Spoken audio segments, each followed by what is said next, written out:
ఐపీఎల్లో overseas fast బౌలర్స్కు ఉన్నంత బిరుదు టీమిండియా ఫాస్ట్ బౌలర్స్ కూడా ఉండదు. అండ్ ఈసారి ఐపీఎల్ మెగా ఆక్షన్లో ఎంతో మంది ఫాస్ట్ బౌలర్లు అయితే రిజిస్టర్ చేసుకున్నారు. అండ్ ఈసారి ఐపీఎల్ మెగా ఆక్షన్ కోసం కొన్ని టీమ్స్ అయితే ఆ జట్టులోని ఓవర్సీస్ ఫాస్ట్ బౌలర్స్ ను ఆక్షన్ లోకి వదిలేసి పిచ్చి పొరపాటు చేశాయి. అండ్ వాళ్ళు ఇప్పుడు ఆక్షన్ లోకి వచ్చారు. సో ఓవర్సీస్ ఫాస్ట్ బౌలర్స్ లో ఏ ప్లేయర్ హై డిమాండ్ ఉంటారో ఈ వీడియోలో మనం క్లియర్ గా తెలుసుకుందాము. అండ్ అందులో నెంబర్ 1 ప్లేస్ లో రబడా, సౌత్ ఆఫ్రికా జట్టుకు చెందిన ఫాస్ట్ బౌలర్. ప్రెసెంట్ అయితే సౌత్ ఆఫ్రికా జట్టు టీమ్ ను లీడ్ చేస్తున్నాడు. అండ్ లాస్ట్ సీజన్ లో రబడా పంజాబ్ తరపున 9.25 కోట్ల రూపాయలకి అయితే వెళ్ళాడు. అండ్ ఈసారి పంజాబ్ ఎవరిని పిక్ చేసుకోకుండా క్యాప్డ్ ప్లేయర్స్ అందరినీ ఆప్షన్ లోకి వదిలేసింది. మరి ఈసారి రబడా ఆప్షన్ లోకి వచ్చాడు కాబట్టి అంతకన్నా ఎక్కువ ధర పలుకుతుందని ఎంతో మంది అయితే ప్రొడక్ట్ చేస్తున్నారు. అండ్ అంతకన్నా ముందు రబడాకి అయితే ఇంజురీ కన్సెంట్ ఉంది. మళ్ళీ ఈసారి ఐపీఎల్ లో ఆడతాడా లేదా అన్నదే పెద్ద క్వశ్చన్ మార్క్. లాస్ట్ ఇయర్ కూడా కొన్ని మ్యాచెస్ అయితే ఇంజురీ కారణంగా తప్పుకున్నాడు. సో ఈసారి ఫుల్ ఫిట్ గా ఉంటే రబడాకి అయితే మంచి ధర అయితే దొరుకుతుంది.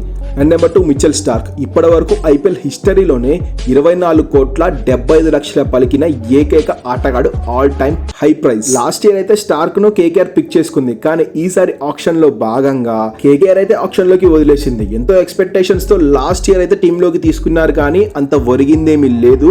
కేవలం ప్లే ఆఫ్స్ లో మాత్రమే మంచిగా ఆడడం జరిగింది మిచెల్ స్టార్క్. లాస్ట్ ఇయర్ 13 మ్యాచ్లు ఆడితే 17 వికెట్లు తీయడం జరిగింది. ఒక లెఫ్ట్ ఆర్మ్ పేసర్ కాబట్టి ఆప్షన్ లో మంచి ధరే దొరుకుతుంది. అబ్సల్యూట్లీ స్టార్క్ అయితే ఒక సత్తా ఉన్న ఆటగాడు. మరి ఈసారి ఐపీఎల్ ఆప్షన్ లో ఎంత ధర పలుకుతాడో వేచి చూడాలి. మరి మీకేమనిపిస్తుందో కింద కామెంట్ చేయండి. స్టార్క్ ఎంత ధర పలుకుతాడో. And number 3 Marco Jansen. South ఆఫ్రికాకి చెందిన tallest player. Last year SRS లో 4.2 కోట్లకి అయితే తీసుకోవడం జరిగింది. కానీ ఓవర్సీస్ ప్లేయర్స్ రిస్ట్రిక్షన్స్ వల్ల ఎస్ఆర్హెచ్ టీంలో చక్కగా ఛాన్సులు అయితే రాలేదు. కేవలం 3 మ్యాచ్ల్లో అవకాశం మాత్రమే వచ్చింది. అండ్ ఈసారి జాన్సన్ అయితే ఆక్షన్ లోకి వచ్చాడు. అండ్ జాన్సన్ బౌలింగే కాదు బ్యాటింగ్ లో కూడా నిప్పులు చెరిగే ఆటగాడు. సో ఖచ్చితంగా జాన్సన్ కి అయితే ఒక మంచి ప్రైజ్ దొరుకుతుంది.